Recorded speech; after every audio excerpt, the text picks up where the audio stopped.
Pinasukan na tayo mga boss. Mag-tutorial tayo kung paano ba ang accept ni GSM. Ayan, dito na tayo sa gilid. Ibig sabihin, pag nag-taxi, pinasukan ka na yan. Confirm mo lang mga bossing. Ito yung rate mo lang yung kanina. Yung hinatid mo. Bale, 240. Saan ba to? West Camias. Bale, click nyo lang yung navigation para puntahan siya. Yan, puntahan natin. May ulit, update ko kayo mga bossing.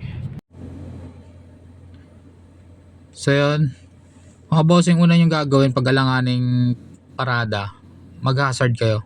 Yan, pinindot ko yung hazard nyan. Tapos arrive. Ayan, pipindutin ko yung arrive nyan. Tapos ayun, buksan mo na yung pinto kasi naka-autolock yan. Tapos pindutin mo ulit. Yun. Pag nakalagay na complete dyan, i-swipe mo na yung nasa dashboard. Ano, okay na yan. Tapos navigate ulit. So ganun lang kadali mga bossing.